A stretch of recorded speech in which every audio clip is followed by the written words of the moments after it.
жағдайым бар. Неге? Осы тұрғыда бір нәрсе айта кетейінші. Мүмкін болса, негізі ойланып отырсаң, қосылайық бағдарламасы негізі көп көмегін тигізіп жатыр ғой. Жалпы бұл қатысушыларға ғана емес, кеше өзіміз керемет көріністің куәсі болдық. Редакторлардың өзін қосып жіберіп жатыр, сыртта жүрген жандардың. Сол себептен мен қосылайық жобасына тек алғыс айтам. Және сіздер ең керемет, мейірімді жансыздар деп бір мақтап қойын дегенім ғой. Жоқ, жалпы. Мақтағаныңызға қарап не білдірдің деп жатыр. Шынымен де сұрайтын сияқты. Білдіруде емес, жай бір махаббатымды бір білдіріп қойыншы дегенім ғой. Солай Жобаға ма? деген. Иә. Жақсы. Енді сіздің үміткеріңіз есімі кім еді? Фатима. Фатима ханым, қалай, жақсы ма? Жақсы. Шақырамыз ба? Шақырайық. Жақсы. Фатима, келіңіз. Фатима, қалыңыз қалай, жақсы ма? Жақсы, өзіңізде қалай? Бәрі жақсы. Осы сырласуда сіздерге уақыт жетпей қалды деп жатыр едіңіздер. Одан кейін кездесуге барып, бір қыдырған боларсыздар. Шай ішіп, әңгімелесіп, фото-видеоларыңыз бар ма? Бірінші Шерхан айтсын. Жарайды Мен айтайын. Иә, бізде негізі кездесу болған жоқ. Неге кездесу болмады? Негізі баласаған ең алдымен үміткерім, келіп отырған үміткерімнен кешірім сұраймын. Және екіншіден өз қателігімді білем, но менде сондай бір мәселелер болды. Өздеріңіз байқасаңыздар, 2-3 күн болды эфирде да көп сөйлеп жүрген жоқпын. Себебі сыртта өзімнің бір сондай бір мәселелерім туындап қалды аяқ асты. Отбасылық жағдай деп айтайыншы енді, ашығын айтқанда. Сосын үміткеріме көп бөле алмадым, көңіл бөле алмадым. Енді бір кездесуге барып, сіз дайынмын үміткер қабылдауға дегеннен кейін, енді бір кездесу жасап, бір кофе ішіп қайтатын жөндеріңіз еді. Фатима, содан сіз осы жерден шыққаннан кейін бір-біріңізбен хабарласпадыңыздар ма? Жоқ, мүлде әңгіме болған жоқ. Жазғанда бір, осы 4 күн болды ма? 4 күнде 2 рет қана жазды. Сосын четверг күні кездесу ұйымдастырғысы келді, сағат 7-те кездесейік деп. Енді қыз болғаннан кейін дайындаласың оған, бірінші кездесу деп. Сөйтіп дайындалып отырған кезімде уже ақталып бастады. Болмайтынын сездім, уже білдім. Сосын жаз жібергенім бар. Енді үміткер ретінде қыз бала болғандықтан маған келу өте қиын болды бұл жерге. Түсіндіріп айттым.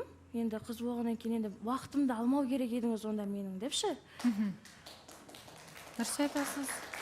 Ертерек айту керек еді. Кездесу болмайды, Фатима, дайындалмай қой, ештеңке менің планымда жоқ деп. Өйткені менде проблема болды, отбасылық жағдай деп жатыр ғой.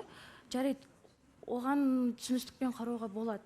Бірақ уақытсыз қалай таптыңыз? Жоба қатысушыларымен демалып, қымыз ішетін жерге барып демалуға. Қатысушылармен бірге демалып, мақтанып, демалыпсыз. Сондағысы 1 сағат көңіл бөлу менің ойымша қиын емес ер адам үшін. Негізі, өткенде сырласуда сіз өзіңіз айтпақшы, уақыт жетпей қалды деген. Негізі мен танып білгім келді бұл қызды. Сосын енді сол кездесулер болды. Мен бұл қызға жамандайын деп тұрған жоқпын. Просто енді жеткізіп беріп жатырмын, қалай бар. Кездесу ұйымдастырмақшы болдым. Кейіннен бұл қыздың өзі бірінші атылып бастады. Мен әлі айтып үлгерген жоқ едім. Маған сіз осындайсыз ба, көңіл бөлмейсіз ба? Бір андай сұрап тұрады да, мен қашан давай кездесейік деген нәрсеге әкелгеннен кейін мен айттым да енді. Мен әлі сізге уақытын, или аузымнан әлі сөз шығып үлгерген жоқ. Не себептен бірден атылып жатсыз маған қарай деген сияқты айттым. Тура солай жаздыңыз ба? Енді жазу басқа, жеткізу басқа ғой енді. Сіз жеткізбедіңіз онда солай. Енді сіз басқаша қабылдап тұрсыз ғой енді. Мен сізді кінәлап жатқан жоқпын. Үндеген жоқсыз ғой, маған жауап берген жоқсыз ғой. Мен сізге артық ештеңке жазған жоқпын ғой. Бола ма, болмай ма дедім, болды. Мені уақытымды алмаңыз. Сіздікі дұрыс. Ал сізде үнсіздік болды. Оған мен қалай түсіну керек едім? Одан кейін мен де сізге жазған жоқпын. Енді Шерхан, сіз білмеймін, бірақ мүлдем бір уақытыңыз болмаған емес қой. Енді үміткер айтып отыр, қатысушылармен кездесті ғой, маған бір уақыт таппады ма дегендей. Әлде сіз өзіңіз шақырғыңыз келген жоқ па? Бұл жақта былай ғой, мен айтсам бола ма? Сырласудың өзіне негізі біз түсіндік қой, бір-біріміздің адам емес екенін. Мінезіміз де келмейді.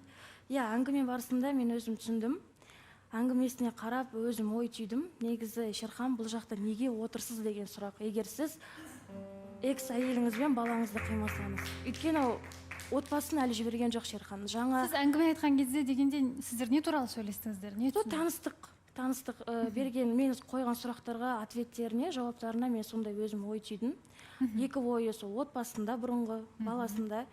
Сондықтан да сізге айтарым, солармен ара қатынастарыңызды дұрыстағандарыңыз дұрыс.